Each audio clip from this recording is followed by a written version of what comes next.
Welcome back to another episode of the Unframe of Mind show. Today, we're going to have a little conversation with a buddy of mine from work named Rico. I don't know, you want to use your last name? Sure, it's Kohler. Kohler. Okay, Rico. Like the urinals. Kohler, like the urinals. So, as we proceed through this conversation, just keep in mind urinals, and then everything will make sense. It's exactly how we run this show. I just want to have a nice word association with our audience about. So, at any rate. Showers, What the reason I asked you to the studio today is because there was a post you had made on Facebook that had kind of thrown out your thoughts about anarchism and stuff, and I know you've been kind of following me a little bit, so you know a little bit about where I'm coming from. So rather than try to explain it through the Facebook post, which takes a lot and your thumbs cramp up, and it's just a lot of work, I don't want to do all that. I'd rather just you put forth the effort to drive to my house and. I'm just kidding. Anyway, so no, it's kind of old school. Oh, let me ask you a question. Okay, so there's a revolution. Everything starts over. We're totally free to build our own structure, come up with our own rules or whatever. So there's a revolution, an EMP, whatever, and society starts over. What does anarchy do to start? Like, how does that work? Absolutely nothing. I mean, seriously, like absolutely nothing, because it's this idea that we have to be controlled by some kind of ruler. We have to be forced into doing something, or we're not going to do it, and that's just simply not true. Before we get too deep into it, if it's okay, I'd like to kind of read some of the key points on your post. Which I got the screenshot here, and then try to kind of touch on them. So I know if you don't remember, this will help refresh your memory. So basically, let me see. It says you've been thinking a lot about anarchy lately, and after listening to my podcast, you kind of had some concerns. You had felt like you had pointed out a fatal flaw of anarchy. Is that fair so far? If I mischaracterize your arguments or anything, no, not at all. Please let me know and stop me immediately. And I have no ego behind this thought. Sure. This is just where I arrived. Okay. I just want to make sure that I don't want to mischaracterize your argument. Sure. We don't start off on the wrong direction. So it says that unless you're talking about a completely nebulous society. Without the state, corporations would have zero regulations. So my first thought when I read that was, good. That's great. That's fine. But you seem to be more concerned about that. Like that would be a bad thing. I could tell by the rest of the post. Yeah. I will give you a chance to respond. Let me get this out of the way first, we can just jump right in. It says they'd be free to do whatever they want. The problem is if you psychoanalyze corporations as less of an inanimate entity and more of a human being, you would find that its main characteristics are psychopathy and sociopathy. They would exploit any and every aspect of their employees. Not that any kind of revolution with any sort of integrity is ever going to go down anyway. So anyway, I guess the rest of it was just closing thoughts, but nothing that really added. No, but that was the core. Those are the key points, the core. Okay, I just want to make sure. Yeah, so we don't bore the listeners with your random ramblings. They happen. Which you're very good at. So I know. Before I dig into that, let me just ask you what maybe if you needed to embellish any more or kind of give a little more detail, about what your concerns are with that. Well, I'm already under the belief that we're already ran by a corporatocracy, that we're not really ran by a democracy like people think. I think the people really pulling the strings are the corporations, and those places will still exist. Like. Without a doubt, the companies will still exist. The jobs will need to be there. And without regulations, there would be nothing to keep minimum wage up with inflation, overtime. All those rules go out the window without the state, is how I would see it going down. Okay, that's a fair point. I understand where you're coming from. And so your concern is that basically somebody with a bunch of power over you would force you to do things you don't want to do and be able to manipulate you into doing things that you don't want to do, and you think you're describing a company or a corporation. Well, yeah, pretty much. All the the goods and services, the infrastructure that's set up, it's somewhat necessary. Like even taxes is sort of a social contract to make necessities go down. Like we still need roads, we still need water, electricity. You're looking at me like I'm way off. Maybe you know what? No, maybe, I'm maybe listening. Maybe I have no idea what a real anarchist society would look like. Right. So what I'm hearing when you talk is a indoctrination. Total indoctrination. Yeah, okay. Like no, I have, and it's not your fault. You know, this is all stuff I had to go through and kind of figure out. I'm not saying no. I bet I can see that. Let me just be clear for the listeners too. Is I'm not trying to come from a position of I'm right and you're wrong. So don't. I'm not taking it that way. Yeah, I figured you weren't. That's all I can see. I figured you weren't, but I can just see it in the comment section. Like, oh, he's acting like he knows everything. No, I don't know everything. Yeah. So this is just so when I say I had to go through these steps, and I guess my hope is maybe you can kind of see where I went. And hell, if I went astray, let me know.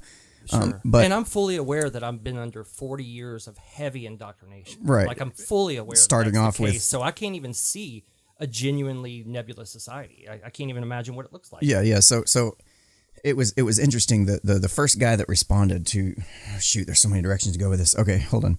I want to start with the idea that. Oh, by the way, the characterization that I just presented to you, and you said that sounds like corporations to you. Mm-hmm. I was describing government. Okay.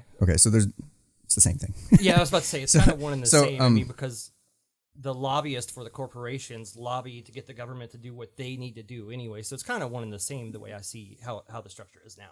Yeah, and I think you'd be right. The concern is that corporations, you keep using this word of corporation, and just understand that corporations in their current legal form don't exist without a government. They don't exist under anarchy. I mean, right now you have the ability for companies to sit there and go, well, you know, John owns this business. Let's say we're making tires. Let's just use that as our example for now. Okay. John owns a tire making business. And under the current situation, he can go and incorporate his business so that if anything goes wrong or whatever, he is not held personally responsible for it. So if he's like accused of malpractice or doing something wrong to manipulate the tires in such a way to make them unsafe, right now it's like, okay, John's not held responsible. He doesn't lose his house and home over that.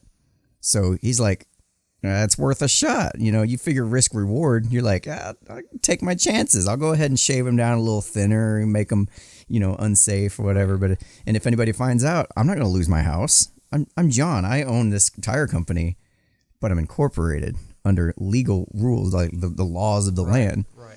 Without that, guess what? If I'm John, I can't afford to take that risk. I have to make sure my shit is on point because somebody else is going to come along and make their shit safe. And okay, so you're not bonded anymore. Like there's no insurance and bonding in this nebulous society. I mean, like, if your product's could be bad, you go away. Yeah, you could have insurance. That's different than a corporation and a tax structure that holds you not responsible. Even with insurance companies, like if you get in an accident in your car, and it's your fault or whatever, you're insured, but your insurance rates go up. So it's okay. It encourages you to, hey, look the hell out, drive a little safer. Right. We'll still insure you, but you're going to pay a little more for that because now we know you're a little more of a risk. Okay. You know, so I could still do it, but I mean that just handles. I see what you're saying. Yeah, it just handles kind of accidental stuff. I mean, there is structures that'll handle keeping people in line or. Right. So who decides those structures? So who decides? Yeah, like where does that like you and me? I mean, that sounds easy because there's two of us and we can rationalize anything. But you're looking at 350 million people? No, you're looking at like 7 billion. Oh wow! Okay, see, I can't even think like that. Yeah. I'm so used to borders, so artificial borders and lines. Imagine trying, artificial borders and lines. See, without that, you wouldn't even have all the state lines, which I agree lines. with you. Those are ridiculous. Yeah, like the whole immigration thing comes up. It's like, well, I kind of believe in open borders, but at the same time, we cannot have open borders as long as we have a welfare state. So you do believe that? Okay. Yeah. As long as we have a welfare state, we can't have open borders because everybody will just come rushing in like a big magnet. Like, right, and we don't want things like Sharia law. Not really. No, that's which would happen if we had totally open borders right now. It's very possible. I mean, but back to the. But then again, we would all have guns and bows and arrows. We could. Yeah. If we go with what your friend was saying here, let me bring that up because that was I saved that one too. I won't call him out by name or anything like that on here, but anyway. And just to back him, he sent me a private message. He's like, I just reread what I said. I wasn't trying to sound hostile at all. Yeah. So the hostility was unintended. At least he said that. Yeah, that's all good. I didn't take anything personally unless he's actually saying like you're an asshole. No, I didn't take it personally, but it felt like he was like, what the fuck? Right. It's all good. Earmuffs, balls. It's all good. So He said real anarchy, as in no government, no laws, no recourse for remedy or being wrong beyond what you yourself can accomplish. That's madness. Well, if what he said is correct, yes, that is madness. That is total chaos, but that's not what anarchy is. Right. There's still social structure. There's still people, if you get out of line. Yeah. So people have this idea. It's like the seed that grows this giant plant of chaos. Like they think, okay, no rules. And they associate anarchy equals no rules. And that's not the case. Anarchy actually equals no rulers. It's more about the person in charge, the force element. It's about a true democracy is what you're describing. A genuine democracy. Yeah, I mean, you could set it up. You could, I mean, honestly, you could do whatever the hell you want. You know, as long as for me, it's just about violations of the non-aggression principle. It's about, you know, it's wrong to initiate force on somebody else. Oh, like always. Like, sure. You know, self-defense. Yeah, sure. So right. I know a lot of people even go so far as to say violence is not okay ever, but I disagree with that. Me too. Like, I harshly disagree with that. I'm so ready for Hillary to hang. FISA memo.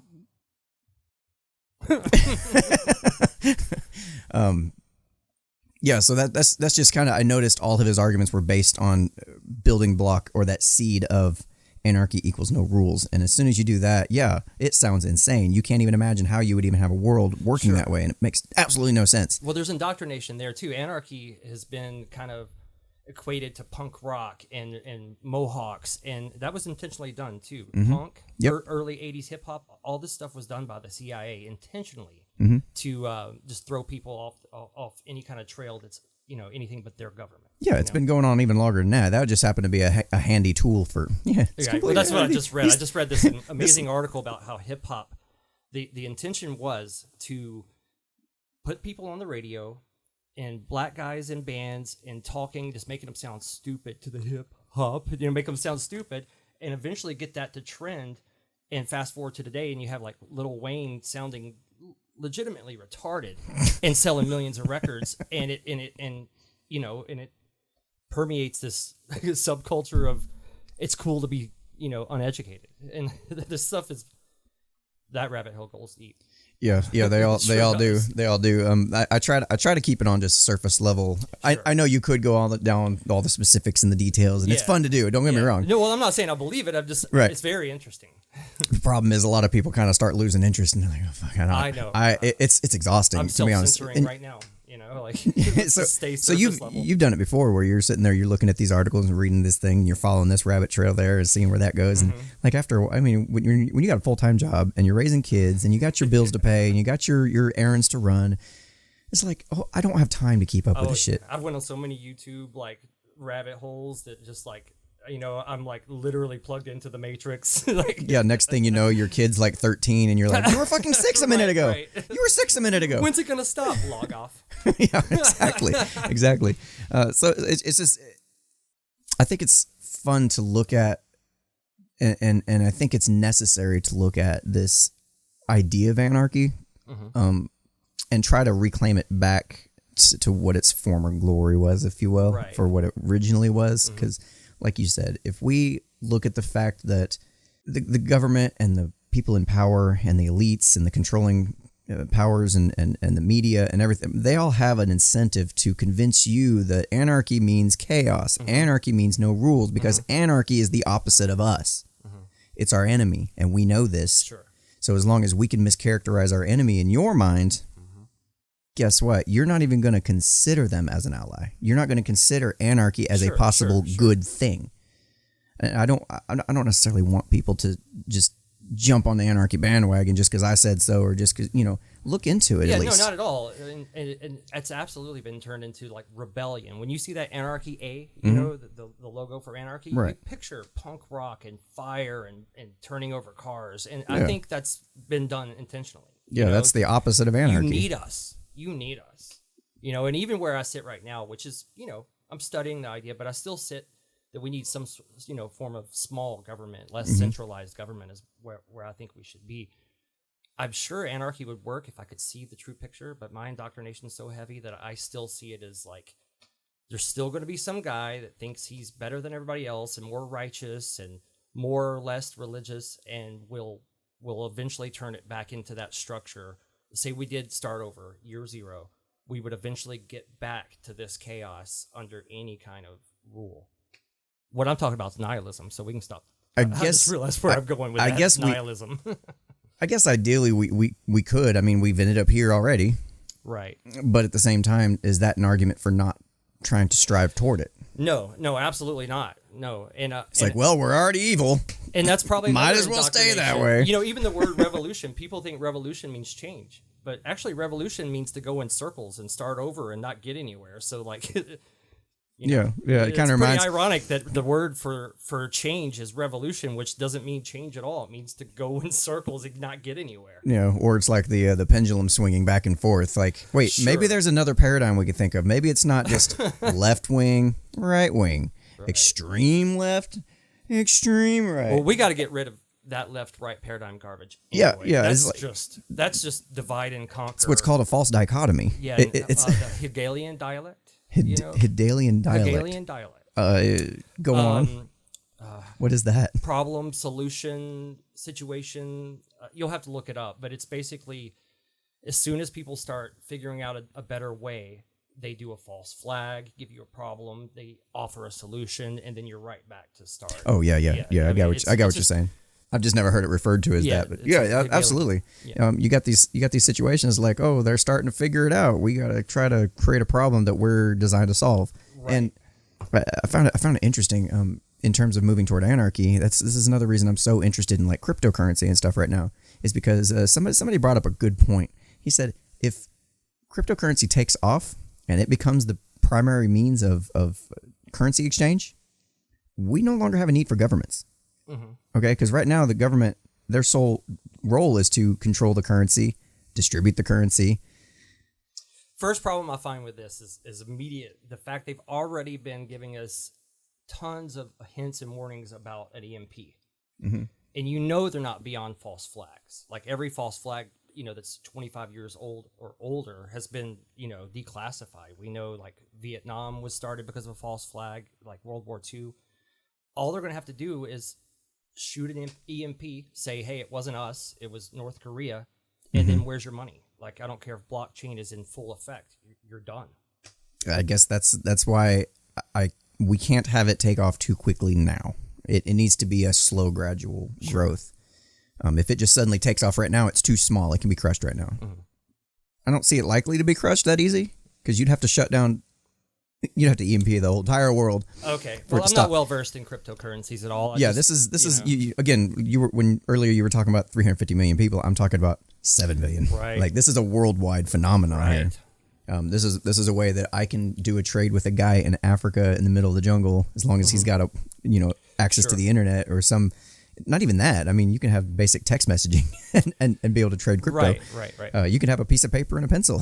Where do you feel like the whole D-Wave and quantum computing comes in with that? Because, I mean, a lot of people are afraid that once D-Wave, takes off fully, that cryptocurrency is unencrypted, if you will, like immediately. Yeah, I don't know anything about that. Again, that's one of those things. Me neither. That's just one of those things that are like, okay, it's in the future, it's a possibility, but right now we have to deal with what we have to deal with now. Mm-hmm. It's like it seems like another reason to go, well, there's a possibility this won't work in the future because X, so we might as well not even try. Sure. No, I agree. In the fractional reserve system it's awful. So anything beyond that, I'll vote for. Like, I mean, as little as I know about blockchain and cryptocurrencies, I would sign on for it right now. Anything's better than this nonsense. Yeah, so basically what I'm personally doing is just putting a little bit of money into a bunch of different ones that I feel confident that if they continue with their stated goal or their stated possible solution or their value proposition, if they continue down that road, then they could become valuable. But I only put in enough money that I'm not afraid to lose it. So if it goes to zero, that's where everybody I've listened to all the podcasts about cryptocurrency, they say the same thing. Invest money, you're not worried about losing. Right. And so far they're winning. The growth has been it's phenomenal. So far. I know all the guys at work are talking about it. They're sitting there making fun of me now. It's like Bitcoin was up at 20,000, now it's down to 8. I'm like, yeah, but a year ago it was like 900. Right. I'm doing pretty well. That's part of your portfolio too, right? Like, good job. That's my hedge against the U.S. dollar section. I have no dollars in my savings, so well done. It's interesting to watch it go up and down, and I don't change my behaviors. Mm-hmm. It's just set to automatically every week. It's like $10 a week or something like that. like nothing crazy. Oh, okay, that's cool. Yeah, it's nothing crazy. And then I'll take a little bit of that money and purchase other cryptos with it and just move it around and learn about it. You know, it's just. It looks good to me too. Like I said, other than a threat of an EMP, there is some. I did trace some dollars back to like you're saying, Rockefellers and Rothschilds. Like they're heavily into it if you follow the money, but it could just be that they don't want to lose out too. There might not be a conspiracy there. It could be we have so many billions, actually trillions with those two. Yeah, why not? They're just investing there. Why not throw some money in it? So it could be a big nothing burger. Yeah. My $10 a week could be 10 million or 10,000 million. I don't know. That was a terrible 10,000 million. Pretty sure that's not a number. A gazillion billion. Yeah, they could put like a gazillion billion in there, guys. It's amazing. They've got so much money. Right. Yeah. So you brought up the EMP. I thought about something else. One of your concerns was, okay, yeah. So let's say the cryptocurrency does take off and it is worldwide adoption, and then they decide to drop an EMP and wipe it all out. Well, if they're in the position where they're just dropping an EMP or multiple at this point of EMPs and all over the place, we've got bigger problems than our currency. Oh, no kidding. And so I'm not even worried about it. And as soon as you pointed out the fact that this is a worldwide thing, like that indoctrination again. I'm thinking about our borders, you know, the fact that the EMP would have to be worldwide to lose it. Yeah. As soon as you said that, I was like, oh, of course. Yeah. You know, like I'll be the first to admit I'm heavily indoctrinated. And it's not I just like took my red pill like a year ago. Nice. Like it's brand new, you know? Yeah. I remember having some conversations with you just when you first started fresh, up. Yeah. I was like, wow, this is fun. And I know you were enjoying them too, because you were just like, man. So excited to hear this, because you didn't hear this stuff nowhere else. You know, it's like, what? Whenever you start talking about it, it's like, oh my God. Because I was at the time staying with people, I love you guys, staying with people that just couldn't care less. They were smoking pot and listening to Lil Wayne, and I'm like, but have you guys heard of a corporatocracy and what that means? They're like, tacos? Tacos? Like, that sounds good. that was terrible. Yeah, I get what you're saying though. Yeah, you know, it's like falls on deaf ears. It's like, oh, people wake up. You know, once you're awoke, I want to wake everybody up. Wake everybody else up. Yeah. I learned that the hard way too. You're like, oh my God, I'm awake. I'm going to tell everybody. You know, like I remember hanging out with my nephew in his van, and I was drunk, and I'm like, this guy loves and respects me. I know I'll reach him. And I was pretty drunk. It's like, I'll start small. The Matrix is real. Yeah. You know, I didn't know where to start. You know. Yeah, that's something I try to keep real close attention on the show, is because, have you ever heard of the Overton window? Mm-mm. Okay, so the Overton window is a concept that describes, okay, there's like this little window on the line. Let's just say we have a continuous line, and there's a window on that line, and that window on that line is public acceptance of whatever the current culture or policy or paradigm is. Mm-hmm. And in order, you can't get in there. You can only talk about what's current right there. You're like, what's going on in the world, what people accept is okay and it's not taboo. If you can go a little bit outside the line and people are like, oh, okay, and if enough people start going outside the line, the Overton window will kind of shift a little bit. But if you sit there and start talking about truth or like some real deep level shit way out here, it's so far outside the Overton window that you come off sounding crazy and you're immediately discounted. Yep.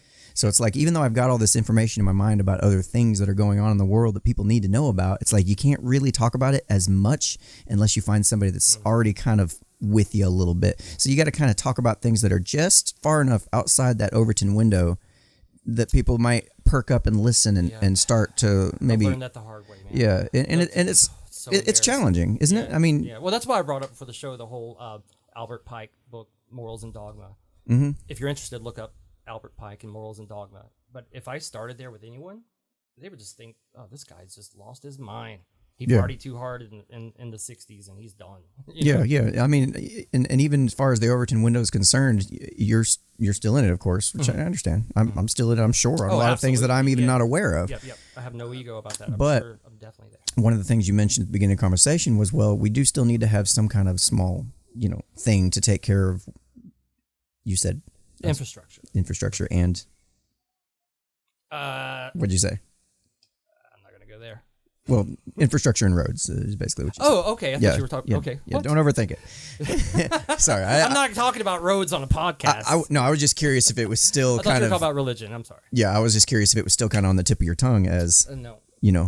Roads. Because that seems to be everybody I talk to like it's almost boring at this point that's the first thing that's brought up. It's like, really, roads? I bet. Yeah. I mean, I don't don't look at you that way, or No, but it's fine if you do. after you hear it so many times, you're like, oh, I bet. Give me something challenging. Shit, roads are easy. Roads are super easy. Which I've already covered that on previous podcasts. So if you want to go back and check it out, if you want to look it up yourself, I'll let you figure it out. I've listened to most stuff. There's other ways of going about it, Well, I hope the fact that I was immediately like disarming myself and saying I'm heavily indoctrinated. I don't know what this looks like. I mean, I hope that's refreshing. Like that I come into this with no ego. That is what I think. That is because I have no ego about anything I believe in. I'm a brand new baby. I'm not walking yet. You are a big baby. Shit. See, big baby. Anyway, it is interesting to have conversation with somebody that is willing to sit outside themselves and go, well, maybe what's going on here? Like something's amiss. I don't fucking know. Well, I also have a heavy belief that that's pretty ironic. That beliefs are dangerous. Beliefs you're set in stone, but ideas, they're malleable, and that's where you need to be to set yourself like. Set concrete and have a belief can be dangerous. Like people die for beliefs, but having ideas is a healthy thing. Having ideas, like being clued in on something, but be willing to like whittle that down to make sense by taking input from people you trust. Well, here's an interesting distinction. Ideas you have control over. Beliefs you don't. Right. Yeah. No, like exactly you can't control what you believe. So once you believe it, it's not like you can just choose not to believe it. Like... Unless, you were just presented with so much overwhelming contrary evidence, which even then, all that stuff acts as, okay, those are just exceptions to the rule. Those are, cognitive bias and dissonance and all that crap. I'm like, ugh. I'm still trying to break those down. Yeah. And it's kind of by design too. I mean, when you have the government running the schools and trying to educate they want you to be smart enough that you can make money and pay taxes and be good, productive livestock, but they don't want you to be so fucking dumb that you can't, but they don't want you too smart at the same time, because then you might recognize the whole facade for what it is, and you might wake up and then you got revolutions on your hands and you got people going, oh, wait a minute, this ain't right. Exactly. Taxation is theft, isn't it? Especially without representation. I don't give a shit if you represent me. I don't give a shit if you represent me or not. Well, as a parent, I'm sure you go through this too. Like I have a thing where my daughter has straight A's, perfect grades, but we have like this situation where like, okay, you're going to have to learn these things, but when you come home and talk to us, we're going to sift through it and tell you some things that we believe and we don't believe. But at the end of the day, regardless of what we teach you, you got to put their answers down. So, and this is just with one kid. I can't imagine what you're going through going, oh, that's just not so. That's just not how it went down, So just out of curiosity, which my kids go to public school too. But why do you send her there if you know it's? Well, I mean, I think I'm good at raising my daughter, and my wife is too. But it's just we just don't feel like we could do an effective enough job. I can't imagine sitting her down and giving her 7 hours worth of lessons and keeping her to it without her letter taking breaks and stuff. I think she needs the structure, which could be more indoctrination. So you haven't looked into homeschooling at all, then, have you? Well, no. Okay. It's another indoctrination thing. I just feel like it's just too extreme of a step. As long as I can guide her, and pull her left or right. I mean, there's all kinds of ideas. She came home. I think it was day before yesterday. Like, yeah, we were watching a video at school about vaccinations and how great they are, and like. I mean, I'm not going to go into a deep vaccination thing, but no, I got that's a nightmare. When she said that, I was like, oh my God. Instead of them giving a fair and balanced, okay, right. This is what some people say, this is what other people say, California use your now own. It's illegal to turn down vaccinations, and Florida's got it up. Like it's, which is, talk about Nazi Germany, man. That stuff scares the crap out of me. The reason I could tell you haven't looked into it is because you kind of have this assumption already built in that, well, I have to teach them the same way the school teaches them, and I can't do that.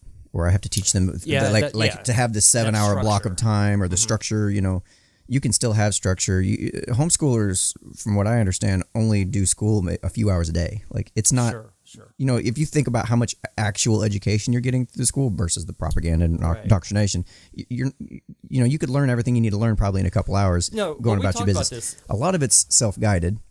A lot of stuff you can find online. Our issue is that I need to work. I would love to stay home and same here. and do the homeschooling, but I need to work, and my wife is not interested in doing it or doesn't think she can do it. And that's a conversation we need to have. Obviously, we did almost start doing it this past year. We were actually seriously talking about it. 2 of the kids were on board. 2 of them were dead set against it because they like going to school and having their friends, because they think that if they don't go to school, they won't have friends. That's not true. We'll have more time to. I'm on the fence about the same thing. I mean, me and I talked about I think it's the Rockefellers that actually designed the way schools laid out, and you had brought up the fact that here at work at Nissan, the bells, the fact that that's kind of, you're trained to be a person that can deal with boredom for 8 hours and move by the bells, like how that whole setup is intentionally ingrained. And now every time you hear him, you're like, fuck. Right. And I think they came up with that whole paradigm during the first industrial revolution. That's why they did it, Yeah, I mean, it dates before that, but yeah, that's basically it. Okay. Is the school system was supposed to be a way, originally it was supposed to be a way to make it so that you can take the same person and put him in any location and he'd still be pretty much the same person, right. Or he could still function within society. It's not necessarily been all bad and terrible, but when you need to take people from one country and be able to put them into another location, a new country, and still be able to operate, speak the same language and know the same customs, the same beliefs. I guess it kind of makes sense on some level, but it's just been so bastardized and controlled by government. I would be much more a fan of having schools that are, in competition with each other. And, I could choose to go to McDonald's or I could choose to go to Burger King, depending on whether I like the value of a Whopper versus the value of a Big Mac better. It's like I get these decisions and these choices in a private market, but I sure don't get them in the school market. I have to take my kid to this particular location because my particular address is a particular one, and I cannot go anywhere else unless I homeschool them. It's like. All right, great. Yeah, well, we're in such a similar structure that it makes it impossible. Like you said, like we have work, we have things to do. We kind of need someone else to raise our kids for us at this point. Yeah, I like that you just said that because that's exactly what's going on, and it's heartbreaking. In a big way. People wonder why you give your kids to the state for 8 hours a day, and then wonder why they suck on the tit of the government. Right, and that brings up another thing. I was in court over a traffic ticket, and my wife, we're about to have a baby in like 2 weeks. And the judge was like, so why isn't she working? I was like, she's pregnant. And she looked at me like, that doesn't matter, which is a whole different false paradigm. The whole women's rights things. I've looked into this. It's basically the woman used to be the queen of the castle. They used to actually, run everything in the medieval ages. They would have to, soldiers would have to go home and ask their wife's permission to fight wars. Do you believe this is a just cause? Like they were actually the queen of the castle.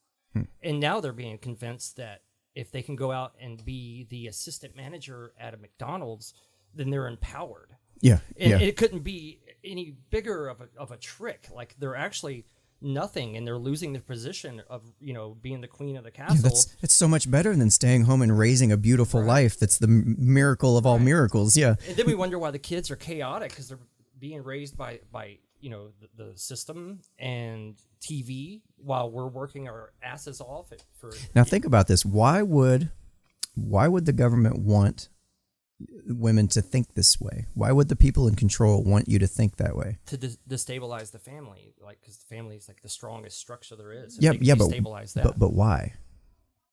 It's more simple than that. It really is. I got no idea. All right, so if you think about it, if husband's going out and working and wife's staying at home with the kids, obviously it's a strong family union, but you have one taxpayer. Wow. You break apart the family, now you get more income for your little government project. All roads lead to taxes, huh? You got 2 people working, making twice that. Actually, it's worse than that because now you got to hire there's got to be a whole entire structure around raising your kids while you 2 are working. So not only do you double the tax livestock, you actually do way more than that. Well, that's insane, man. that's so upsetting. It's super simple. I mean, No, I know, but like I said, I'm just now waking up, so I don't even see it that clearly yet. Yeah. I'm still seeing like the basic. I've noticed there's been this swing of waking up to all the way in the deep end of propaganda pool over here for some of the things that I'm like, whoa, it's not that complicated. I'm off the deep end here. It had even, It's like, it's not that complicated. But thank God it's a slow process. Like, I'd be in a padded room if I had to see it all. If I saw it all immediately, like the first day, I'd just like, fuck it. So just I'm out.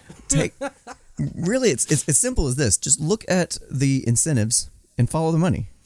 Like, Absolutely. if you can keep it to that simple, you can get some pretty complicated spider webs going on. But for the general trends in society, in terms of this government power, what do they need to stay alive? What is the resource they need? They need your money. They need your taxation. Sorry, they need your money. And how do they get their money? Through taxation. Right. And if you have more taxpayers, you get more money. Honestly, I'd rather have these aha moments like a year down the road. Like once in a while, I'd rather it be this way than all at once, because I think I would just lose it, and I'd go, well, fuck you, I'm not going to work. And then I'd be depending on them more for food stamps and shit. Like, it'd be like, I'm having a moment on air. It's fun stuff. Yeah, it is. It's no, fun I'm stuff. I'm fine. Like, it's okay, buddy. It's okay. All right. Is there any other questions you wanted to? No, I think we're at a good place. Like anytime you want to throw some questions and you want to hop back on and turn on the mics, man. Let's give them, a moment for our sponsors. We have sponsors. Oh, okay. No, I guess we're good then. Dude, I don't make no money on this shit. I do this thing because I enjoy it. It's fun. I'll make shit on this. He paid me $8. Yeah, I lose money on this. I'm just kidding. Drives a hard bargain. You started at 10. Son of a bitch! I ain't got 10. I got 8. I need lunch tomorrow, dude. Anyway. Okay. All right. So if either one of us, seems like we're totally way off base, dude, just hit us up in the comments section and let us know and tell us what you think, because we don't have all the answers, but hopefully if we all work together and figure it out and start just kind of breaking apart the crap we've been fed all this time, the crap that's clogging our arteries from the time we're born to the time we're, I guess, awakened. Maybe we can all figure something out together, instead of just being told what to believe and what to think all the time. What do you think? I think question everything, like question every belief. If you have religious institutions, question that. Like, I'm not saying go against them and rebel, but question everything. Like, research everything. Mm-hmm. There's no reason to believe that because your TV says it's so, then it's so. Right on. So you have just experienced yet another Unframe of Mind. Later.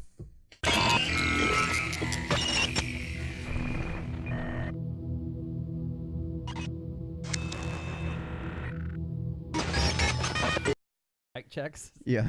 The arsonist had oddly shaped feet. I've heard people doing verbal exercises stuff. Don't warm up them lips. The arsonist had oddly shaped feet. The Human Torch was denied a bank loan.